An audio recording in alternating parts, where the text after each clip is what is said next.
ನಮಸ್ಕಾರ. ನಮ್ಮ ಯೂಟ್ಯೂಬ್ ಚಾನಲ್ಗೆ ನಿಮ್ಮೆಲ್ಲರಿಗೂ ಪ್ರೀತಿಯ ಸ್ವಾಗತ. ಮಳೆಗಾಲ ಚಳಿಗಾಲ ಬಂತು ಅಂದರೆ ಸಾಕು ಶುರುವಾಗುತ್ತೆ ನೋಡಿ. ಶೀತ, ಕೆಮ್ಮು, ಗಂಟಲು ನೋವು, ಪದೇ ಪದೇ ಡಾಕ್ಟರ್ ಹತ್ರ ಓಡೋ ಬದಲು ನಮ್ಮ ಅಡುಗೆ ಮನೆಯಲ್ಲಿ ಇರುವ ಕೆಲವು ಸಿಂಪಲ್ ಆದರೆ ಪವರ್ಫುಲ್ ಆದ ಮನೆಮದ್ದುಗಳ ಬಗ್ಗೆ ಇವತ್ತು ತಿಳಿದುಕೊಳ್ಳೋಣ. ಹಾಗಾದ್ರೆ ನಮ್ಮ ದೇಹದ ರೋಗ ನಿರೋಧಕ ಶಕ್ತಿಯನ್ನು ಹೆಚ್ಚಿಸುತ್ತಾ ನಮ್ಮ ಹಿರಿಯರು ನಮಗೆ ಬಳುವಳಿಯಾಗಿ ಕೊಟ್ಟಿರುವ 4 ಸುಲಭ ಮತ್ತು ಪರಿಣಾಮಕಾರಿ ಮನೆಮದ್ದುಗಳನ್ನು ಒಂದೊಂದಾಗಿ ನೋಡೋಣ ಬನ್ನಿ. ನಮ್ಮ ಲಿಸ್ಟ್ನಲ್ಲಿ ಮೊದಲನೆಯದು ಅಮೃತ ಬಳ್ಳಿ ಕಷಾಯ. ಇದು ಬರೀ ಒಂದು ಕಷಾಯ ಅಷ್ಟೇ ಅಲ್ಲ, ನಮ್ಮ ದೇಹಕ್ಕೆ ಶಕ್ತಿ ಕೊಟ್ಟು ರೋಗಗಳ ವಿರುದ್ಧ ಹೋರಾಡಲು ಸೈನಿಕರಂತೆ ಸಿದ್ಧಪಡಿಸುವ ಒಂದು ಅದ್ಭುತ ಪಾನೀಯ. ನಾವು ಪ್ರತಿದಿನ ಕುಡಿಯೋ ಟೀ ಕಾಫಿ ಬದಲು ಇದನ್ನೊಮ್ಮೆ ಟ್ರೈ ಮಾಡಬಹುದು. ಈ ಕಷಾಯದ ಹೀರೋ ಅಂದ್ರೆ ಅದು ಅಮೃತ ಬಳ್ಳಿ. ಹೆಸರೇ ಹೇಳೋ ಹಾಗೆ ಇದು ಅಮೃತಕ್ಕೆ ಸಮಾನ. ಆಯುರ್ವೇದದಲ್ಲಿ ಇದಕ್ಕೆ ತುಂಬಾನೇ ಪ್ರಾಮುಖ್ಯತೆ ಇದೆ. ಯಾಕಂದ್ರೆ ಇದು ನಮ್ಮ ದೇಹದ ರೋಗ ನಿರೋಧಕ ಶಕ್ತಿಯನ್ನ ತುಂಬಾ ನ್ಯಾಚುರಲ್ ಆಗಿ ಹೆಚ್ಚಿಸುತ್ತೆ. ನೋಡಿ, ಇದನ್ನ ಮಾಡೋಕೆ ಬೇಕಾಗಿರೋ ಸಾಮಗ್ರಿಗಳು ತುಂಬಾನೇ ಸರಳ, ನಮ್ಮೆಲ್ಲರ ಅಡುಗೆ ಮನೆಯಲ್ಲಿ ಸುಲಭವಾಗಿ ಸಿಗುತ್ತೆ. 1 ಗ್ಲಾಸ್ ನೀರು, ಸ್ವಲ್ಪ ಕಾಳು ಮೆಣಸು, 1 ಏಲಕ್ಕಿ, ಚಿಟಕಿ ಅರಿಶಿಣ ಹಾಗೂ ಮುಖ್ಯವಾಗಿ ಅಮೃತ ಬಳ್ಳಿ ಪುಡಿ ಅಷ್ಟೇ. ಮಾಡುವ ವಿಧಾನ ಕೂಡ ಅಷ್ಟೇ ಸುಲಭ. ಒಂದು ಪಾತ್ರೆಯಲ್ಲಿ ನೀರು ಹಾಕಿ ಅದಕ್ಕೆ ಜಜ್ಜಿದ ಕಾಳು ಮೆಣಸು, ಏಲಕ್ಕಿ ಹಾಕಿ ಕುದಿಸಿ. ನೀರು ಚೆನ್ನಾಗಿ ಕುದಿ ಬಂದ ಮೇಲೆ ಅಮೃತ ಬಳ್ಳಿ ಮತ್ತು ಅರಿಶಿಣ ಪುಡಿ ಹಾಕಿ ಇನ್ನೊಂದು ಕುದಿ ಬರಿಸಿದರೆ ನಮ್ಮ ಆರೋಗ್ಯಕರ ಕಷಾಯ ರೆಡಿ. ದೊಡ್ಡವರು ಇದನ್ನ ಹಾಲಿನ ಜೊತೆ ಮಿಕ್ಸ್ ಮಾಡಿ ಟೀ ತರ ಕುಡಿಯಬಹುದು. ಆದರೆ ಚಿಕ್ಕ ಮಕ್ಕಳಿಗೆ ಕೊಡುವಾಗ ಸ್ವಲ್ಪ ಜೇನುತುಪ್ಪ ಅಥವಾ ಕಲ್ಲು ಸಕ್ಕರೆ ಬೆರೆಸಿ ಉಗುರು ಬೆಚ್ಚಗೆ ಮಾಡಿಕೊಡಿ. ಹೀಗೆ ಮಾಡಿದ್ರೆ ಅವರು ಖಂಡಿತ ಇಷ್ಟಪಟ್ಟು ಕುಡಿತಾರೆ. ಈಗ ನಮ್ಮ 2ನೇ ಮನೆಮದ್ದಿನ ಕಡೆಗೆ ಹೋಗೋಣ. ಇದು ವಿಶೇಷವಾಗಿ ಮಕ್ಕಳಿಗಾಗಿ. ಮಕ್ಕಳಿಗೆ ಒಣಕೆಮ್ಮು, ಗಂಟಲು ಕೆರೆತ ಶುರುವಾದರೆ ಅವರು ಪಡೋ ಕಷ್ಟ ಅಷ್ಟಿಷ್ಟಲ್ಲ. ಅದಕ್ಕೆ ಒಂದು ಸಿಂಪಲ್ ಪರಿಹಾರ ಇಲ್ಲಿದೆ. ಇದಕ್ಕೆ ಬೇಕಾಗಿರೋದು ಬಾದಾಮಿ, ಖರ್ಜೂರ, ಒಣ ದ್ರಾಕ್ಷಿ, ಕಲ್ಲಂಗಡಿ ಬೀಜದಂತಹ ಶಕ್ತಿ ಕೊಡುವ ಪದಾರ್ಥಗಳೇ. ಇವೆಲ್ಲವನ್ನು ಸೇರಿಸಿ ಒಂದು ರುಚಿಕರವಾದ ಮತ್ತು ಹಿತವಾದ ಲೇಹ್ಯವನ್ನು ನಾವು ತಯಾರಿಸ್ತೀವಿ. ಮಾಡುವ ವಿಧಾನ ಅಂತೂ ತುಂಬಾ ಸಿಂಪಲ್. ಮೊದಲು ಒಣ ಪದಾರ್ಥಗಳನ್ನೆಲ್ಲ ಸ್ವಲ್ಪ ಜಜ್ಜಿಕೊಳ್ಳಿ. ನಂತರ ಅದಕ್ಕೆ ಏಲಕ್ಕಿ ಪುಡಿ ಮತ್ತು ಶುದ್ಧ ಜೇನುತುಪ್ಪ ಸೇರಿಸಿ ಚೆನ್ನಾಗಿ ಕಲಸಿದರೆ ಸಣ್ಣ ಉಂಡೆ ಕೊಟ್ಟು ಹದಕ್ಕೆ ಬರುತ್ತೆ. ಇದನ್ನ ತಿನ್ನೋ ರೀತಿಯಲ್ಲಿ ಒಂದು ವಿಶೇಷತೆ ಇದೆ.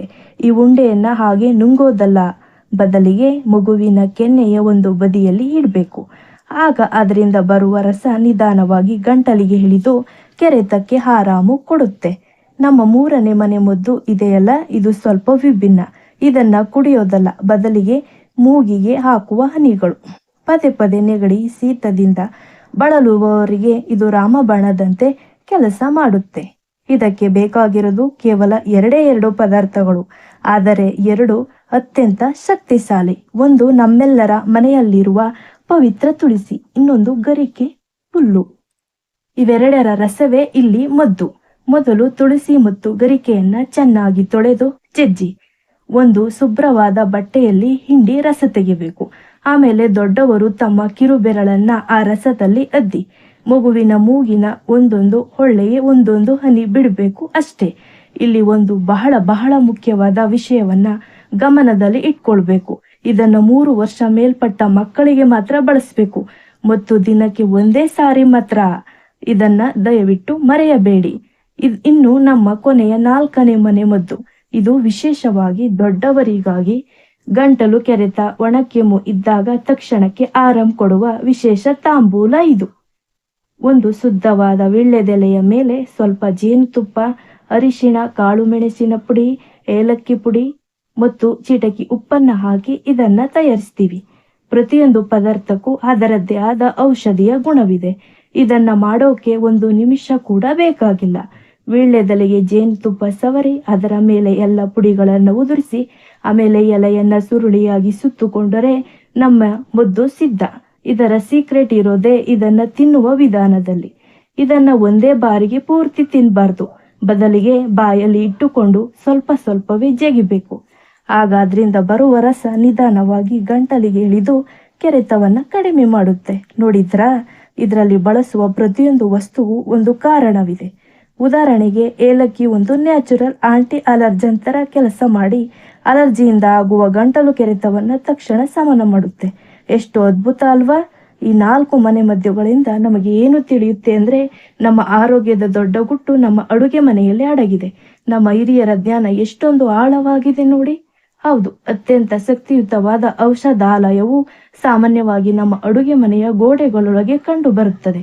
ಈ ಒಂದು ಮಾತು ಈ ಎಲ್ಲ ಸಾಂಪ್ರದಾಯಿಕ ಪದ್ಧತಿಗಳ ಸಾರವನ್ನೇ ಹೇಳಿಬಿಡುತ್ತೆ. ಆದರೆ ಒಂದು ವಿಷಯವನ್ನ ನಾವೆಲ್ಲರೂ ನೆನಪಲ್ಲಿ ಇಟ್ಕೊಳ್ಬೇಕು.